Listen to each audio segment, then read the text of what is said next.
Now let's talk about the different hazards that our country experiences every year. The Philippines has a high vulnerability to natural hazards which are attributed to the nation's geographic position in Southeast Asia. Let's start with volcanic eruption. Volcanic eruption happens when lava and gas are discharged from a volcanic vent. Volcanic eruption often cause temporary food shortages and volcanic ash landslides called lahar. What are the effects of volcanic eruptions on humans? Ash's abrasive particles can scratch the surface of the skin and eyes, causing discomfort and inflammation. If inhaled, volcanic ash can cause breathing problems and damage the lungs. Inhaling large amounts of ash and volcanic gases can cause a person to suffocate, but there's also a positive effect of volcanic eruption.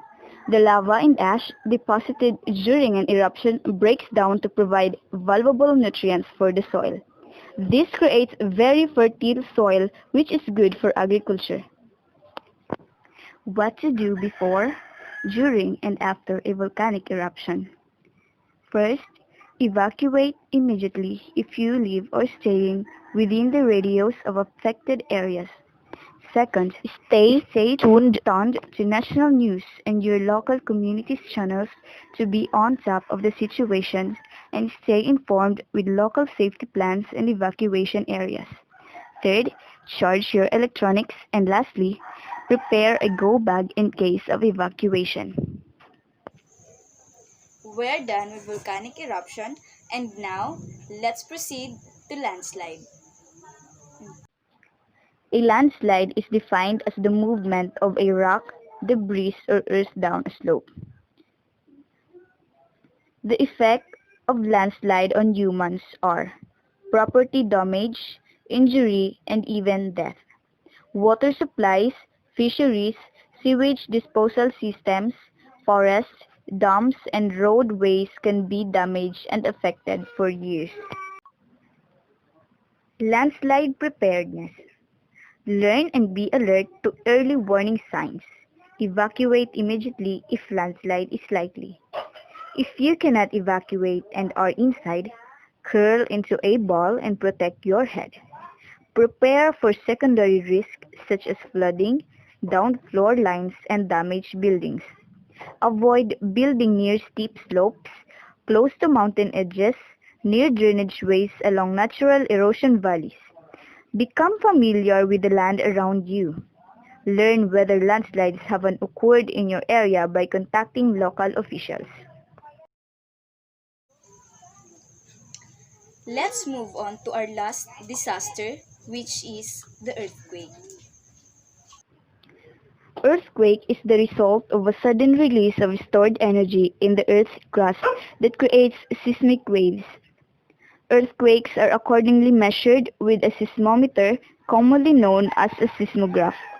An earthquake is caused by a tectonic plates getting stuck and putting a strain on the ground.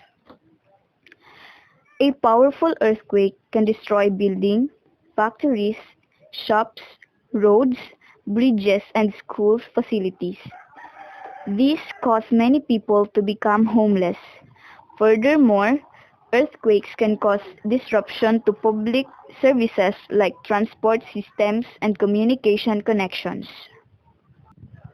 During an earthquake, if possible, stop to find safety underneath a sturdy surface, away from dangerous objects that could fall onto you.